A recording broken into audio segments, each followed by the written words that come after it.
प्यारे बच्चों, आज के इस वीडियो में हम कक्षा 12वीं के इतिहास के प्रथम अध्याय ईंट मानकें तथा अस्थियां यानी कि हड़प्पा सभ्यता से जुड़ी जितने भी सब्जेक्टिव, चाहे वो लघु उत्तरीय हो या दीर्घ उत्तरीय प्रश्न हो, इस वीडियो में आज हम कंप्लीट करेंगे। इसी वीडियो के साथ आपका नोट्स वाला ऑब्जेक्टिव और ये सब्जेक्टिव के साथ आपका एक चैप्टर जो है वो कंप्लीट हो जाएगा।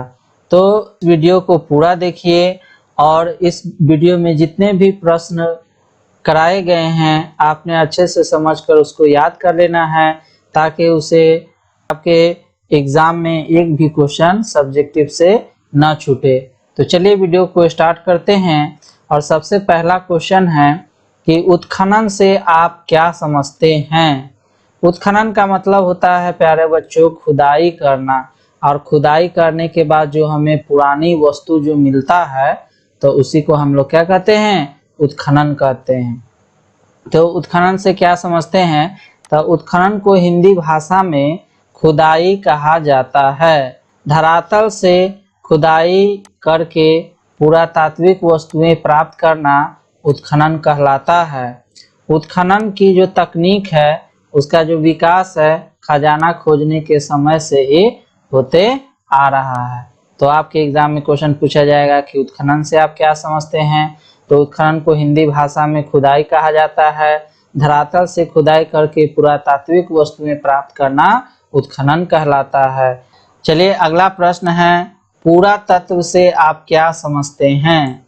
पुरातत्व, तो प्यारे बच्चों पुरातत्व जो है वैसा वस्तु होता है जो पुराना होता है, जिसको खुदाई करके धरती के अंदर से निकाला जाता है और जिनसे पुरानी इतिहास का जानकारी मिलता है, उसे हम लोग क्या कहते हैं, पुरातत्व कहते हैं।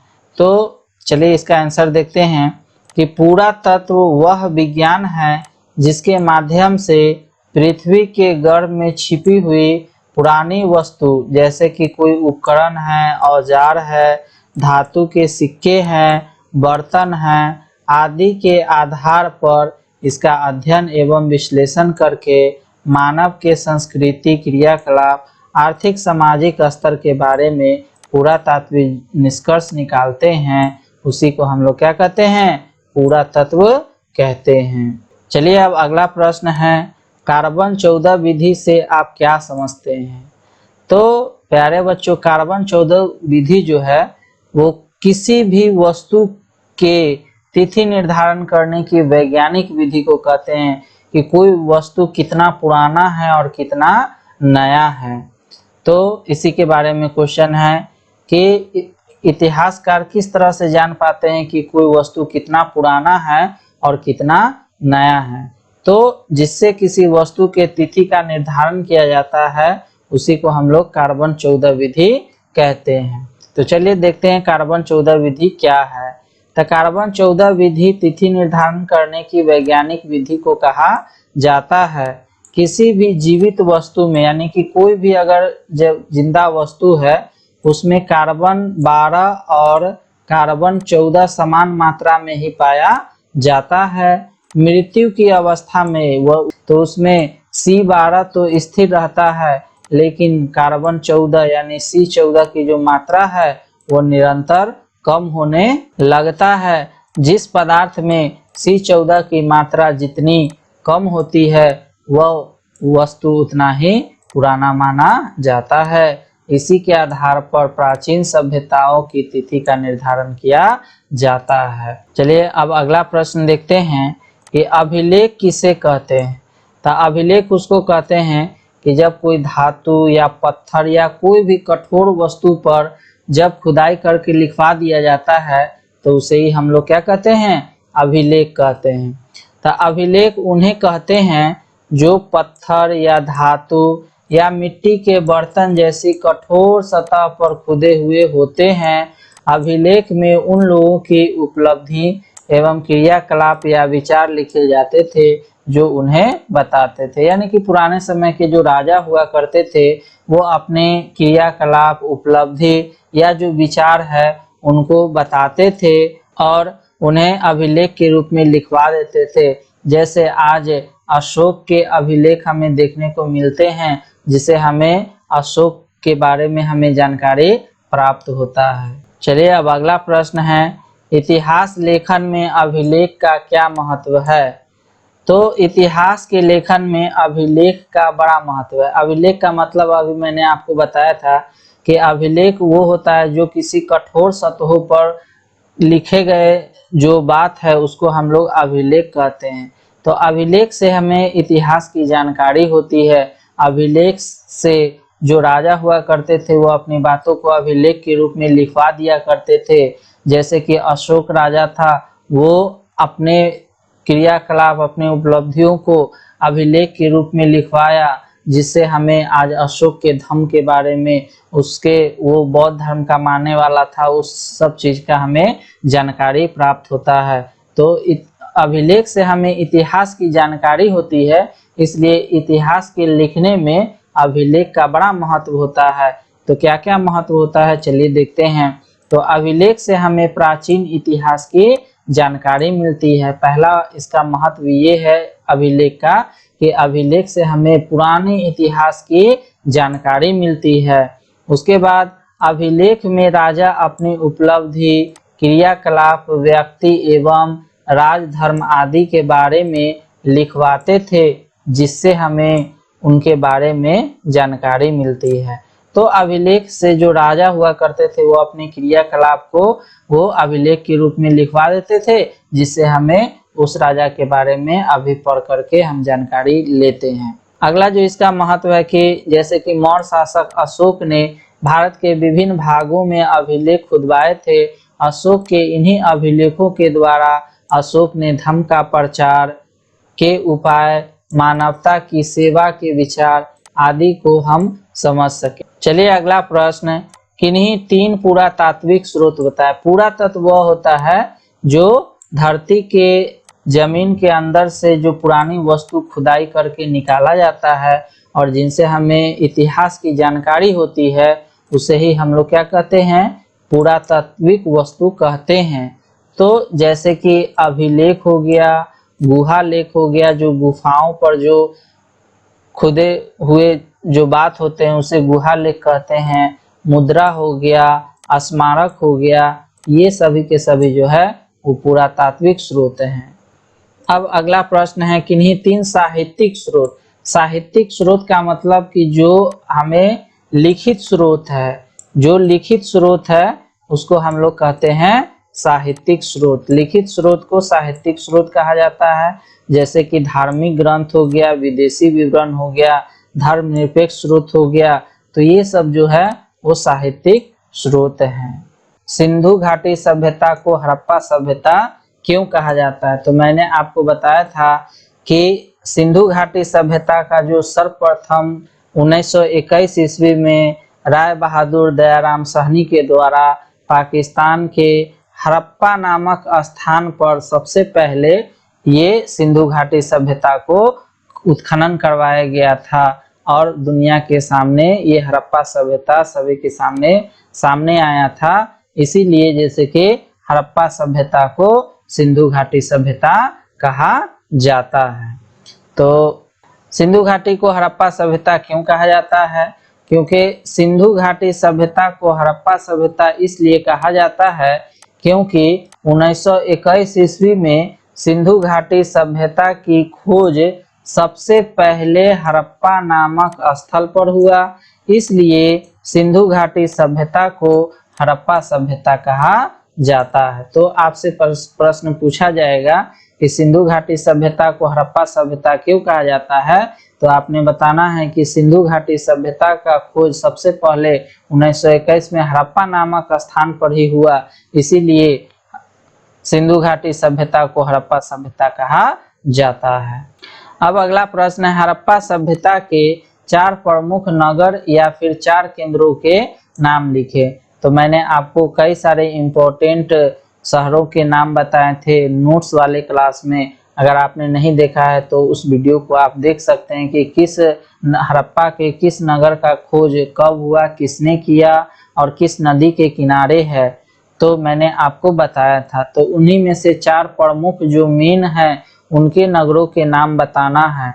तो हड़प्पा सभ्यता के 4 प्रमुख जो नगर हैं वो है हड़प्पा है, मोहनजोदड़ो है, लोथल है और कालीबंगा है।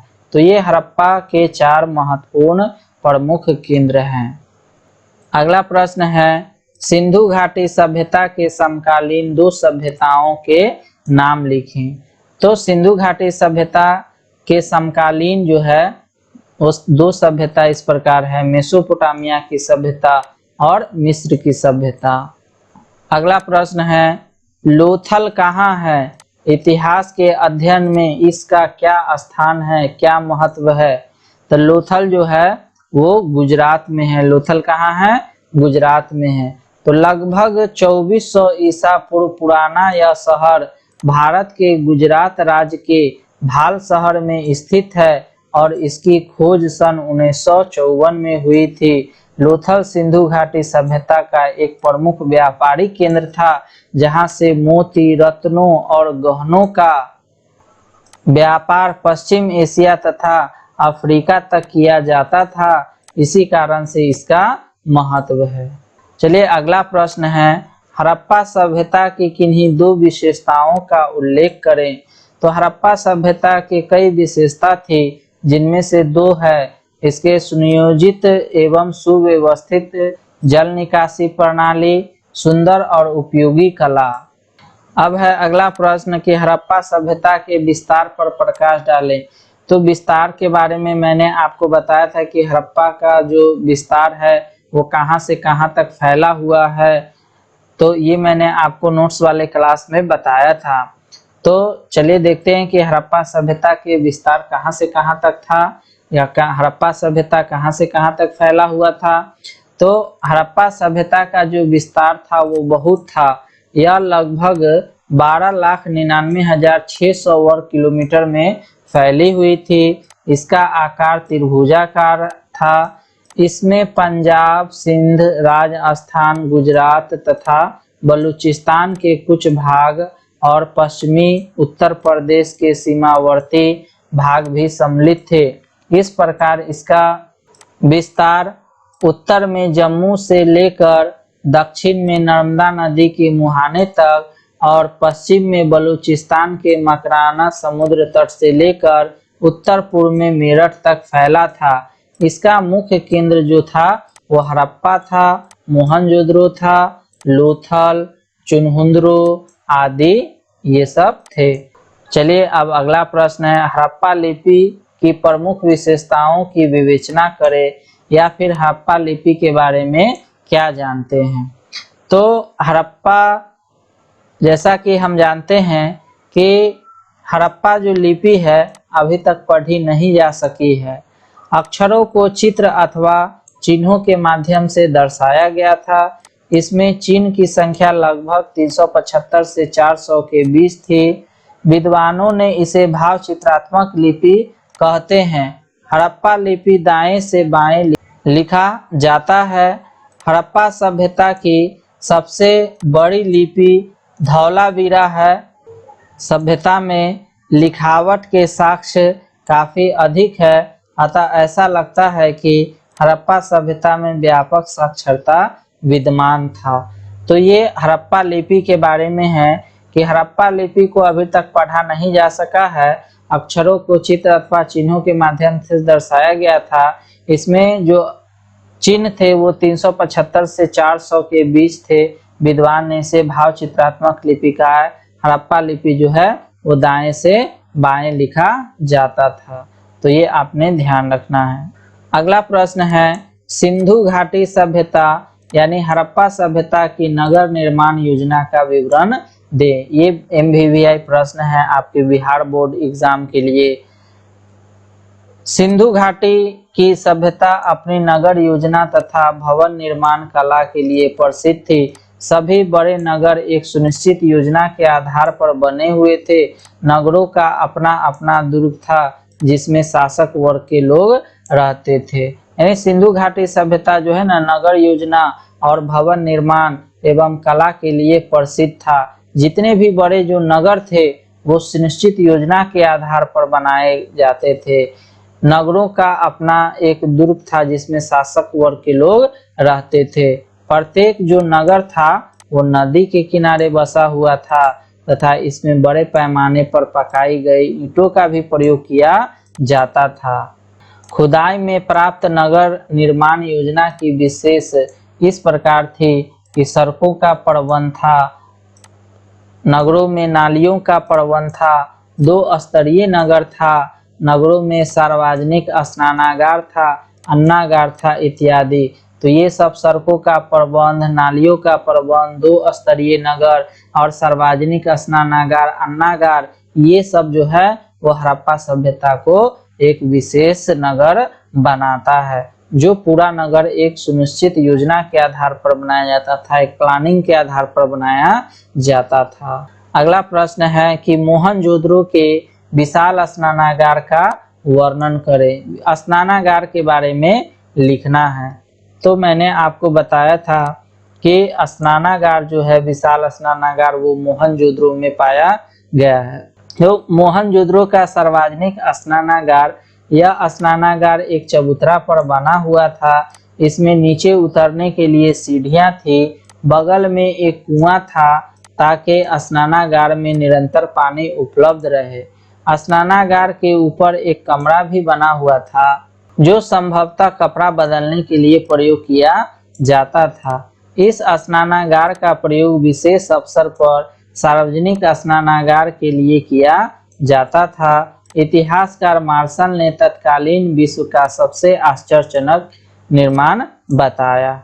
यानी कि ये जो स्नानागार है ये बहुत ही बड़ा था और उस टाइम के हिसाब से देखा जाए तो ये काफी आश्चर्यजनक था, इसीलिए इतिहासकार मार्शल ने इसे विश्व का सबसे आश्चर्यजनक निर्माण बताया। अगला प्रश्न है विशाल अन्नागार पर संक्षिप्त टिप्पणी लिखे। यानी कि सिंधु घाटी सभ्यता में जो अन्न रखने के लिए, जो अन्न का भंडार करने के लिए जो अन्नागार था उसके बारे में हमें बताना है। तो सिंधु घाटी सभ्यता को अन्नागार का अत्यधिक महत्व है। इस अन्नागार में उत्पादन या कर के रूप में वसूला जाने वाला अनाज जो है वो सुरक्षित रखा जाता था। इस अन्नागार कोठी में जो कर के रूप में, टैक्स के रूप में जो अनाज जो वसूला जाता था उसको इस अन्नागार में सुरक्षित रखा जाता था तथा 22.86 मीटर चौड़ा एक अन्नागार मिला है। अन्नागार में हवा जाने की व्यवस्था थी तथा उसमें अन्न भरने की व्यवस्था निसंदेह उच्च कोटि की थी। तो आपके एग्जाम में अन्नागार के बारे में कहा जाएगा लिखने के लिए, तो आप ये सब लिख सकते हैं। अगला प्रश्न है हड़प्पा सभ्यता की सड़क व्यवस्था पर प्रकाश डालें। तो हड़प्पा सभ्यता की सड़क व्यवस्था भी एक विशेषता था हड़प्पा सभ्यता का, कि हड़प्पा सभ्यता की सड़कें जो हैं वो सीधी हुआ करती थी, वो एक दूसरे के समकोण पर काटती थी। ये सड़कें एक दूसरे के समकोण यानी कि 90 डिग्री पर काटती थी। सड़कों के साफ सफाई पर काफी ध्यान दिया जाता था। तो हड़प्पा सभ्यता की एक प्रमुख विशेषता उसकी सड़कें थी। यहाँ की प्रमुख सड़कें 9.15 मीटर चौड़ी थी जिसे पुरातात्विदों ने राजपथ कहा। इस सभ्यता की अन्य सड़कों की जो चौड़ाई थी वो 3.66 से 2.75 मीटर तक थी। गलियां 4 फीट तक चौड़ी थी। सड़कें सीधी दिशा में एक दूसरे को समकोण पर काटती हुई नगर को अनेक वर्गाकार खंडों में विभाजित करती थी। सड़कें मिट्टी एवं ईंट की बनी हुई थी। इसके साफ सफाई पर विशेष ध्यान दिया जाता था। तो आपको अगर कहा जाएगा कि हड़प्पा सभ्यता की सड़क व्यवस्था पर प्रकाश डाले तो आपको ये लिखना होगा। अगला प्रश्न है हड़प्पा वासियों द्वारा व्यवस्थित सिंचाई के साधनों का उल्लेख करें। कि हड़प्पा में जो लोग खेती किया करते थे उसमें सिंचाई का व्यवस्था किस प्रकार था उसके बारे में अब हमें बताना है। कि हड़प्पा वासियों द्वारा व्यवस्थित सिंचाई के साधन में नहर से सिंचाई किया जाता था, कुएं से सिंचाई किया जाता था और जल को संग्रह यानी कि जमा करके उसका उपयोग किया जाता था सिंचाई करने के लिए। हड़प्पा में सिंचाई के लिए कुआं का ही मुख्य रूप से प्रयोग किया जाता था, जिसमें फसलों का विकास होता था। गुजरात के धौलावीरा नामक स्थान से पानी का एक तालाब मिला था, जिससे कृषि की सिंचाई के लिए पानी देने के लिए जल संग्रह के लिए प्रयोग किया जाता था। अगला प्रश्न है कि विज्ञान तथा तकनीक का ज्ञान हड़प्पा वासियों को था कैसे। ये बताना है कि हड़प्पा वासी को विज्ञान और तकनीक का ज्ञान किस प्रकार से था। तो मैंने जब आपको नोट्स बताया था, पढ़ाया था, तो उसमें बताया था कि हड़प्पा वासी को किस प्रकार से टेक्नोलॉजी और साइंस का भी नॉलेज था। तो हड़प्पा वासी द्वारा टीन तथा तांबा को मिलाकर कांसा बनाना, मिट्टी के बर्तन को निश्चित ताप में पकाना, धातु को गलाना, रंगों का उपयोग करना आदि के प्रमाण मिले हैं। उन्हें माप तौल का, अंक गणित का, रेखा गणित का, दशमलव का, खगोल का एवं ज्योतिषी विद्या का भी ज्ञान था तथा उन्हें विभिन्न औषधियों का भी ज्ञान था। ये सभी प्रमाणित करते हैं कि उन्हें विज्ञान तथा तकनीक का भी ज्ञान था।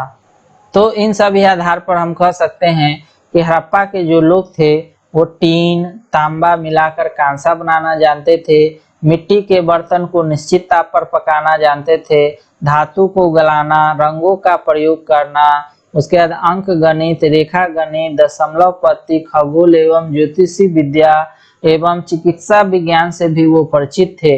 इन सभी आधार पर हम कह सकते हैं कि हड़प्पा वासी को तकनीक और विज्ञान का ज्ञान भी था। अब अगला प्रश्न है, हड़प्पा सभ्यता में शवादान की विधियों को लिखें। यानी कि हड़प्पा सभ्यता में जब लोग मृत हो जाते थे तो उनके अंतिम संस्कार किस प्रकार से किया जाता था। सिंधु सभ्यता में शवों के दाह संस्कार के कितने प्रकार थे, कितने प्रकार से शवों का अंतिम संस्कार किया जाता था, इसके बारे में भी हमें बताना है। तो मैंने आपको बताया था कि हड़प्पा सभ्यता में जो शवदान यानी कि जो मृत जो व्यक्ति होते थे उनके अंतिम संस्कार की कई विधियां थी। एक विधि के अनुसार मृतक के सिर को उत्तर दक्षिण दिशा में, मैंने ऑब्जेक्टिव में भी बताया था कि हड़प्पा वासी शव को उत्तर दक्षिण दिशा की ओर रखकर कब्र में दफना देते थे। कभी कभी कब्र के ऊपरी हिस्सा को पक्की ईंटों से भी बना दिया जाता था। उसके बाद कब्र के ऊपरी हिस्सा को पक्की ईंटों से बनाया जाता था। मृतकों के साथ बर्तन के आभूषण, दर्पण मृतकों के साथ रखे जाते थे। कई मृतक के भस्मावशेष को मिट्टी के कलश में रखकर भी दफना दिया जाता था। ऐसी विधि भी थी कि शवों को नदियों में बहा देने की भी प्रथा हड़प्पा सभ्यता में थी। तो इस प्रकार से हम देख सकते हैं कि हड़प्पा सभ्यता में किस प्रकार से शवों का अंतिम संस्कार किया जाता था। चलिए अब अगला प्रश्न है, सिंधु घाटी सभ्यता की जल निकासी प्रणाली का वर्णन करें या हड़प्पा सभ्यता की जल निकासी प्रणाली की दो विशेषताएं बताएं। कि हड़प्पा सभ्यता में जो नगर था उसमें जल का निकासी, जो नगरों से जो जल का निकासी है वो किस तरह से शहर से बाहर जाता था। तो ये क्वेश्चन भी VVI क्वेश्चन है। ऐसे तो मैं जितना भी क्वेश्चन बता रहा हूँ वो सारे के सारे VVI हैं, आपके एग्जाम के व्यू पॉइंट से सारे आपने अच्छे से करना है। तो चलिए देखते हैं कि सिंधु घाटी सभ्यता की जल निकासी प्रणाली या सिंधु घाटी सभ्यता की जल निकासी प्रणाली की क्या विशेषताएं हैं। हड़प्पा सभ्यता में जल की निकासी किस प्रकार से किया जाता था नगरों से। सिंधु घाटी के नगरों की एक महत्वपूर्ण विशेषता यहाँ की जल निकासी प्रणाली भी थी। गंदे जल की निकासी के लिए सारे नगरों में नालियों का जाल बिछा हुआ था। लगभग सभी नगरों के छोटे बड़े सभी घरों में आंगन तथा स्नानागार था। कालीबंगा में अधिकांश घरों में कुएं थे। घरों का गंदा पानी बहकर गली की नालियों में चला जाता था। फिर छोटी नाली से बड़ी नाली में मिलती थी, जो अंत में सबसे बड़े नाली से जुड़ी हुई थी। सारे नगरों का गंदा पानी इन नालों द्वारा नगरों के बाहर ले जाया जाता था। नालियों को बड़ी बड़ी ईंटों और पत्थरों की शिलाओं से ढक दिया जाता था और समय समय पर इसकी साफ सफाई पर भी ध्यान दिया जाता था। तो इस प्रकार से हड़प्पा सभ्यता की जल निकासी प्रणाली थी। चलिए अब अगला प्रश्न है, हड़प्पा सभ्यता के प्रशासन के बारे में लिखिए कि हड़प्पा सभ्यता का शासन प्रशासन कैसा था। तो हड़प्पा के प्रशासन की स्पष्ट जानकारी तो नहीं मिल पाई है, लेकिन प्राप्त एक मूर्ति से अनुमान लगाया जाता है कि पुरोहित जो होता था शासन करने वाला, वो राजा होता होगा। कुछ विद्वानों ने इसकी समय समय पर जनतांत्रिक व्यवस्था का भी अनुमान लगाया है कि हड़प्पा सभ्यता में जो है वो जनतंत्रात्मक यानी कि जनता का शासन हुआ करता था। तो ये हड़प्पा सभ्यता के प्रशासन के बारे में है। चलिए अब अगला क्वेश्चन है, CR37 या समाधि R37 या RH37 कब्रिस्तान से आप क्या समझते हैं। तो हड़प्पा नगर क्षेत्र की दिशा दक्षिण दिशा में सिंधु सभ्यता के काल का एक कब्रिस्तान मिला है, जिसे CR37 नाम दिया गया है और इसकी समाधि R37 भी कहा जाता है। यानी कि हड़प्पा सभ्यता में एक कब्रिस्तान मिला है जिसका नाम CR37 रख दिया गया है। अब अगला प्रश्न है, हड़प्पा सभ्यता एक शहरी सभ्यता थी कैसे। तो हड़प्पा सभ्यता एक शहरी सभ्यता थी क्योंकि यहाँ एक सुनिश्चित नगर के अवशेष प्राप्त हुए हैं जो कि प्राचीन विश्व में कहीं भी नहीं था। हड़प्पा के स्थल पर मिले सड़कों, गलियों, आवासीय भवन, स्नानागार, अन्नागार इत्यादि के अवशेषों में एक आधुनिक नगर की ओर इशारा करती है। हड़प्पा स्थल का पूरा नगर एक चारदीवारी से घिरे हुए हैं और पूरा शहर एक सुनिश्चित योजना के आधार पर बनाया जाता था या किया जाता था। अब अगला प्रश्न है, हड़प्पा सभ्यता को कांस्य युग की सभ्यता क्यों कहा जाता है। तो मैंने बताया था आपको कि हड़प्पा के लोग जो है टीन और तांबा मिला करके और कांस्य बनाने की विधि को जानते थे और इन्हीं कांस्य के प्रयोग से ही हड़प्पा वासी लोग अस्त्र शस्त्र बनाए, बर्तन बनाए, कृषि संबंधी अनेक प्रकार के वस्तुएं बनाए और उनके प्रयोग से हड़प्पा वासी लोग खूब विकास किए, खूब उन्नति के शिखर तक पहुंचे। इसलिए हड़प्पा सभ्यता को कांस्य युग की सभ्यता भी कहा जाता है।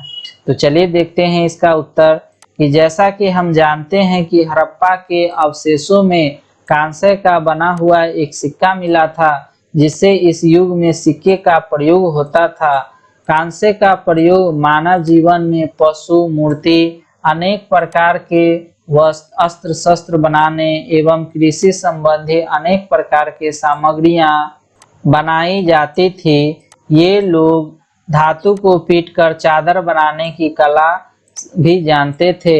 हड़प्पा के लोग तांबे में टीन मिलाकर कांस्य बनाने की विधि भी जानते थे। चूंकि कांसा की सहायता से ही हड़प्पा के लोग उन्नति के शिखर पर पहुंच सके हैं, उन्हें एक नगरीय सभ्यता का विकास किए, अतः हम कह सकते हैं कि हड़प्पा सभ्यता कांस्य युग की सभ्यता है।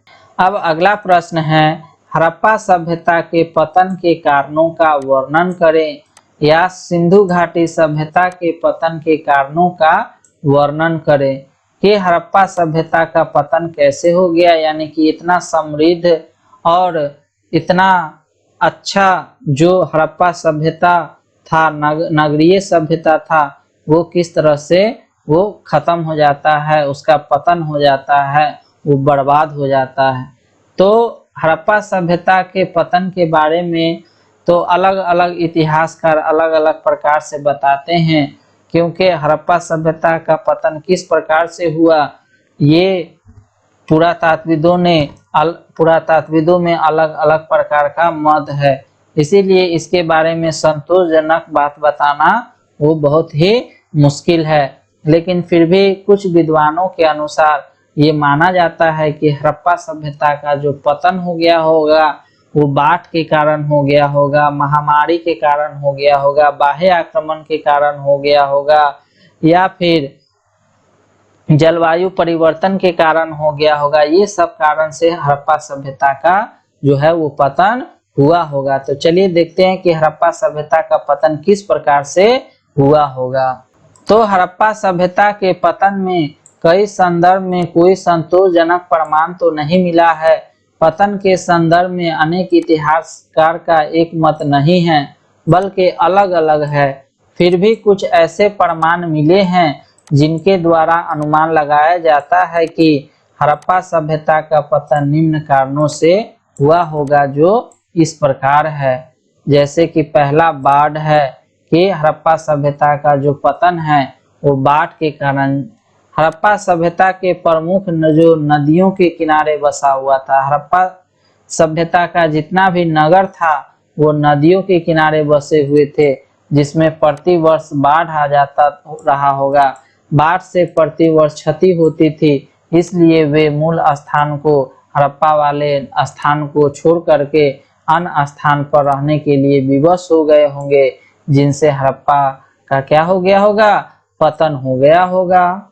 अगला कारण है हड़प्पा सभ्यता के पतन का महामारी, कि मोहनजोदड़ो से प्राप्त नगर कंकाल का परीक्षण के बाद यह निष्कर्ष निकलता है कि हड़प्पा निवासी मलेरिया महामारी जैसे अनेक प्राकृतिक आपदाओं के शिकार हुए होंगे।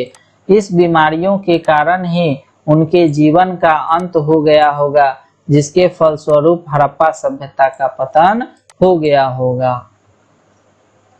अब हड़प्पा सभ्यता के पतन का जो तीसरा कारण है वो आक्रमण है। पुरातत्वविदों स्रोतों से ज्ञात होता है कि हड़प्पा निवासियों पर बाहरी आक्रमण हुए होंगे, वहां की लोगों की हत्या कर दी गई होगी, जिसके कारण इस सभ्यता का अंत यानी पतन हो गया होगा। अगला जो कारण है हड़प्पा सभ्यता के पतन का वो जलवायु परिवर्तन है। प्रारंभ में हड़प्पा सभ्यता के क्षेत्र में काफी बारिश होती थी और घने जंगल भी थे। बाद में जंगलों को काटा गया होगा, जिससे जलवायु परिवर्तन हुआ होगा और नदियां सूख गई होगी, जिससे इस सभ्यता का पतन हो गया होगा।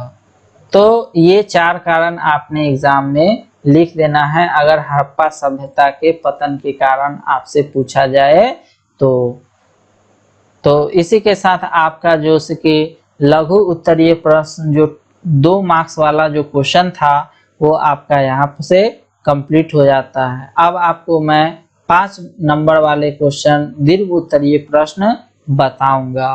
तो पहला जो दीर्घ उत्तरीय प्रश्न है वो हड़प्पा सभ्यता के नगर की प्रमुख विशेषताओं का वर्णन करना है। तो हड़प्पा की प्रमुख विशेषता नगर निर्माण योजना है। हड़प्पा से एक सुनिश्चित नगर के अवशेष मिले हैं। बड़ी बड़ी नगर एक सुनिश्चित योजना के आधार पर बने थे। हड़प्पा के नगर निर्माण की विशेषता निम्नलिखित हैं। पहला है सड़क। मोहनजोदड़ो की एक प्रमुख विशेषता उसकी सड़कें थी। सड़क एक दूसरे को समकोण पर काटती थी, जिसके कारण नगर कई खंडों में बटा हुआ था। सड़कें मिट्टी की बनी हुई थी, कहीं पर ईंटों के अवशेष मिले हैं। सड़कों पर साफ सफाई पर विशेष ध्यान दिया जाता था। आपको मैंने पीछे पढ़ाया है हड़प्पा सभ्यता के नगर निर्माण की प्रमुख विशेषताएं 2 मार्क्स वाले में, वही 2 मार्क्स वाले क्वेश्चन को जोड़ देना है, तो आपका दीर्घ उत्तरीय प्रश्न यानी कि 5 नंबर वाला क्वेश्चन जो है वो तैयार हो जाएगा। तो जिसमें मैंने पहले बताया सड़क व्यवस्था, उसके बाद 2 नंबर वाले में लघु उत्तरीय प्रश्न में भी स्नानागार के बारे में बताए हैं, वही चीज आपको यहाँ लिखना है कि स्नानागार ये विशेषता है हड़प्पा के नगर का कि मोहनजोदड़ो का एक सार्वजनिक स्नानागार है। यह 39 फुट लंबा और 23 फुट चौड़ा 8 फीट गहरा था। इसमें उतरने के लिए सीढ़ियां बनी हुई थी। स्नानागार की जल निकासी की व्यवस्था बहुत अच्छी थी। अगला जो है हड़प्पा सभ्यता के विशेषता में अन्नागार। हड़प्पा के नगरों में अन्नागार भी मिले हैं जहां अनेक प्रकार के अन्न रखा जाता था। हड़प्पा सभ्यता में जल निकासी प्रणाली भी उत्तम किस्म की थी। हड़प्पा के नगर नियोजन की एक प्रमुख विशेषता जल निकासी प्रणाली थी। यहाँ के अधिकांश घरों में कुएं एवं स्नानागार होते थे। पानी छोटी नाली से बड़ी नाली में निकलकर और लास्ट में नगरों के बाहर चला जाता था। अगला है आवासीय भवन। हड़प्पा सभ्यता के विशेषता में एक विशेषता आवासीय भवन भी है। हड़प्पा नगर के भवन मिट्टी तथा ईंट के बने थे। भवन एक मंजिला, द्विमंजिला और कहीं-कहीं बहुमंजिला भवन भी होती थी। तो इन सभी के आधार पर हम देखते हैं कि हड़प्पा नगर में भवन था, सड़क था, नाली था, स्नानागार था आदि एक सुनिश्चित योजना के आधार पर बने हुए थे जो एक नगर की ओर इशारा करती है। तो हड़प्पा सभ्यता की विशेषता में ये सब भवन, नगर, नाली, स्नानागार आदि हैं। चलिए अब प्रश्न संख्या 22, सिंधु घाटी सभ्यता की धार्मिक जीवन पर प्रकाश डालना है कि हड़प्पा सभ्यता का धार्मिक जीवन कैसा था। तो मैंने आपको जब नोट्स पढ़ाया था तो वहां पर धार्मिक जीवन, सामाजिक जीवन के बारे में मैंने बताया था कि हड़प्पा तथा मोहनजोदड़ो की खुदाई से प्राप्त अवशेषों में किसी मंदिर या पूजा गृह के अवशेष तो नहीं मिले हैं जिससे हमें सिंधु घाटी सभ्यता की धार्मिक जीवन के बारे में पता चल सके, लेकिन एक अनुमान के आधार पर इस सभ्यता को धार्मिक जीवन के बारे में वर्णन कर सकते हैं जो निम्नलिखित है, जिसमें से पहला है शिव की पूजा। मोहनजोदड़ो से प्राप्त मुहर पर अंकित एक देवता को शिव माना जाता है। यह देवता पालथी मारे हुए है। देवताओं में शिव की पूजा विशेष थी। उसके बाद धार्मिक जीवन में जो दूसरा पॉइंट है वो मातृ देवी की पूजा। हड़प्पा के नगरों से भारी संख्या में स्त्री की मिट्टी की बनी मूर्तियां मिली हैं, अतः माना जाता है कि मातृ देवी की पूजा की जाती थी। अगला है पॉइंट वृक्ष पूजा। हड़प्पा सभ्यता के जो लोग थे पीपल, बरगद, नीम आदि वृक्षों की भी पूजा करते थे। जादू टोना में विश्वास करते थे। सिंधु सभ्यता के लोग जादू टोना और भूत प्रेत पर भी विश्वास रखते थे। अग्नि तथा जल की पूजा। प्रत्येक घर में अग्निशाला और स्नानागार के अवशेष मिले हैं।